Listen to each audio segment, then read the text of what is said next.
Okay, Malia, this is your kitchen written assignment, and so for your reflective statement, you got a 1, that's out of 3.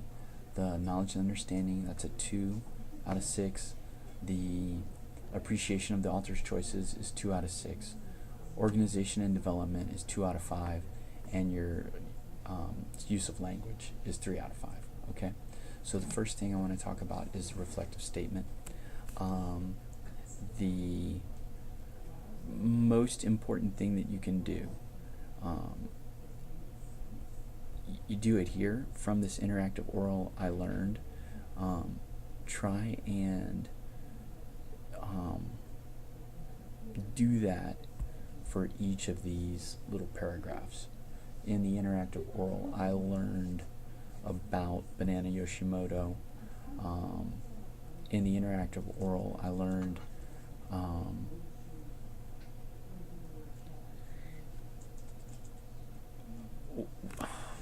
this one is kind of where I had a hard time. I'm not sure why she does what she does from the interactive oral. In the book, there are a few themes that Banana explored, like extent. So I'm trying to remember our interactive oral or the one that you're talking about, but it sounds like you want to talk about how the discussion or the students talked about existentialism in kitchen. Does that make sense? Okay. And how that might affect, how that affected the writing or characterization of Mikage, maybe. But what we don't necessarily need is the kind of what we've got here is like a summary about grandmother dying and what's not a huge surprise, that kind of thing. Okay?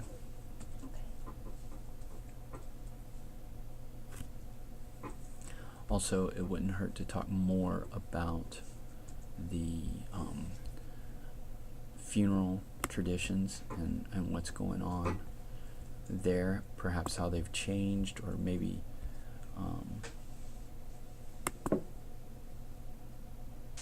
yeah, you've got almost 100 more words that you could develop to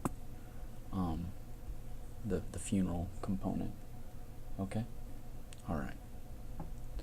Because we really do. We want to get this to a 3. If this is the one we submit, the reflective statement, because that's kind of the gimme. Now, as far as the paper goes, you've got a great topic with the use of nori and kuri as foils. Where we need to focus is pretty much a thesis statement.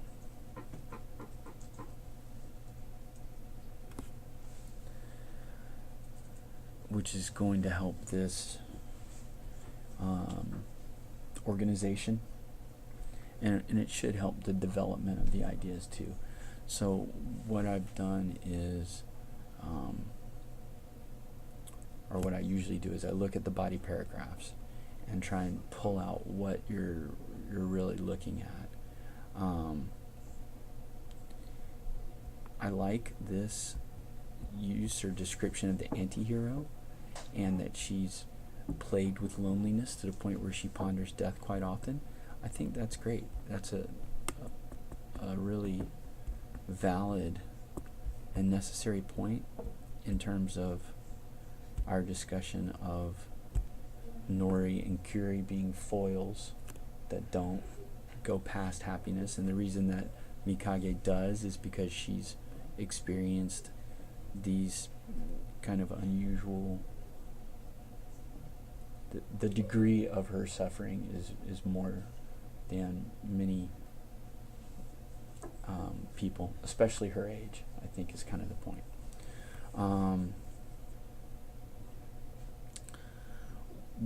What we don't have in this paragraph, though, is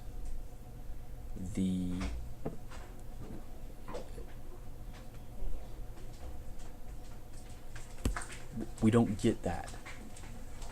It kind of moves around a little bit.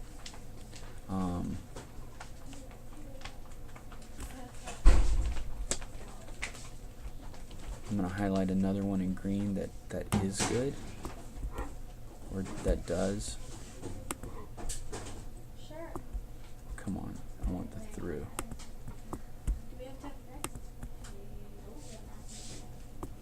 Okay. So this is good. And this is in keeping with the idea that we're developing in this first paragraph. It gets undermined by these next two sentences where we talk about her only finding joy in the kitchen, and then this long quote. I think I think you could find a better quote somewhere in that first chapter about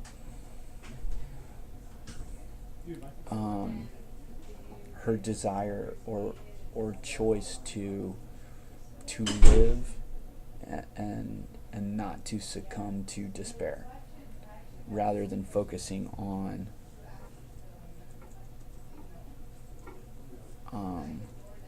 it's true, at the very beginning, the only place she doesn't feel lonely is in the kitchen. But that's because she's next to the refrigerator, and the quote it's kind of sad and desperate. It's like, it's nice to be in the kitchen because the hum of the refrigerator makes me feel less alone. Oh my gosh, right? That's super sad. If it weren't for Yuichi, she probably wouldn't have done very well, Okay. So then we get into the discussion of Nori and Kuri. And two things that I see that need to happen. The first is this paragraph here. I'm going to put it in blue. I think this paragraph needs to come before this paragraph. So this paragraph does a better job of introducing Nori and Kuri and kind of setting up what's going on. Does that make sense? I also think you need to be careful here. You say they work at the same restaurant. It's really more of a catering company where they are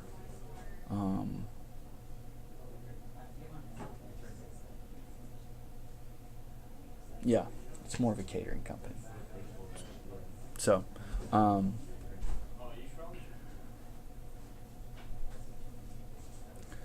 so that's the first thing that I think needs to happen. Next, or I should say there's three things. The next thing that needs to happen is the analysis of the quote. I think part of it is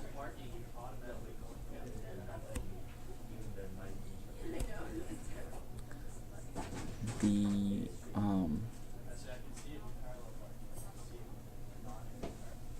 I think maybe you should emphasize it's a cultural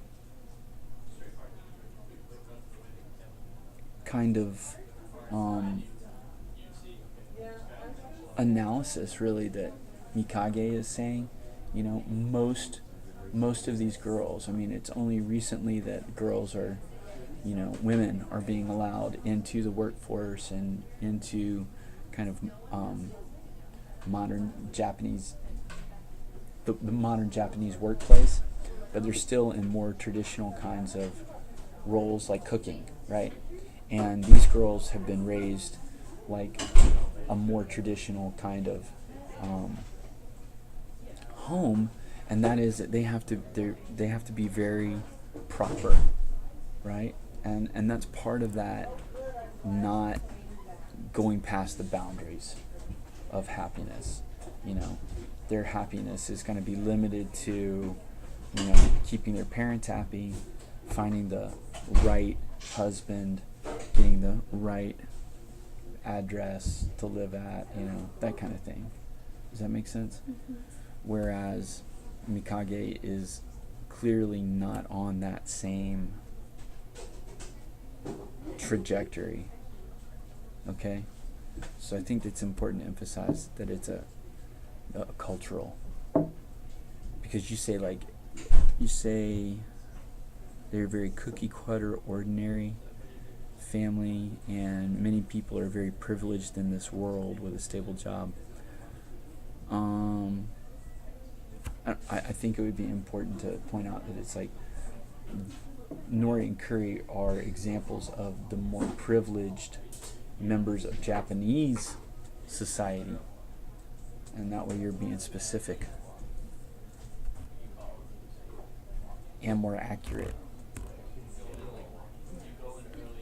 Because I don't think there are many people that are very privileged in this world. I think there are a lot more people that are not. Okay, that would be the big point. The other is we don't want to. I highlighted it. You've got two quotes that are back to back, and you say together these two quotes characterize Mikage's thought process and views on life. Again, what we want to do is really emphasize that it's Yoshimoto as an author who is characterizing Mikage through these character foils, right? Back to your, thesis statement and main idea is that these girls are the example of what Mikage is not. She's not traditional. She's not safe. She doesn't necessarily make safe choices, because it's during this scene that the ex-girlfriend bursts in, accusing her of sleeping and using Yuichi.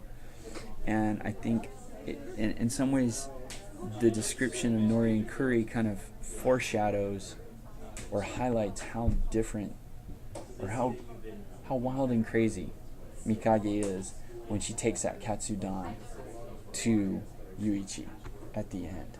It's just like, that's not within the boundaries of what you would normally do. Okay? Alright, cool. I'm going to stop this. I hope.